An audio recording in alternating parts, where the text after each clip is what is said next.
На базе Нюрбинского бизнес-инкубатора прошел семинар для предпринимателей. Подробности в материале Романа Савинова. Давно не секрет, что многочисленные товары на прилавках родом из Поднебесной, так сказать, made in China. Многие предприниматели ездят в Поднебесную самолично и открывают здесь бутики, рестораны, оптовые базы. Однако есть люди, которые помогают устроить бизнес с Китаем другим.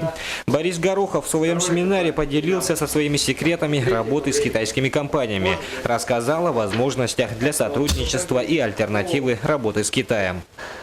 Министерство предпринимательства пригласило меня, чтобы я провел семинары «Бизнес с Китаем» по улусам республики.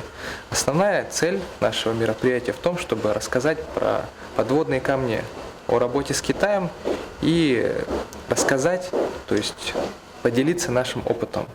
Цель семинара в том, чтобы ознакомить предпринимателей Нюрбы, то есть с основными, то есть моментами по закупкам и, возможно, поделиться каким-то своим опытом.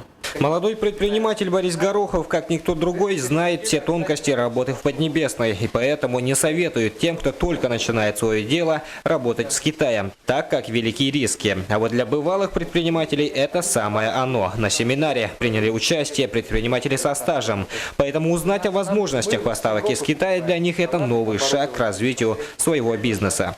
Мы получили для себя много полезных информаций. В зависимости кто в какой сфере работает. Я думаю, каждый предприниматель, наверное, для себя извлек какие-то задумки и выводы, и, думаю, наверное, будут работать.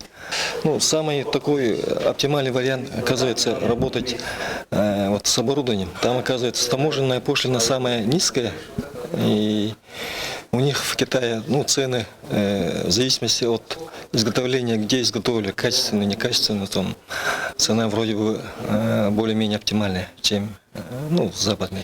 По итогам двухдневного семинара нюрбинские предприниматели узнали многое о работе с Китаем. Лизинг, таможня, микроменеджмент, контроль сделок и многое другое. Роман Савинов, Эдгар Николаев, НВК СХ, Нюрба.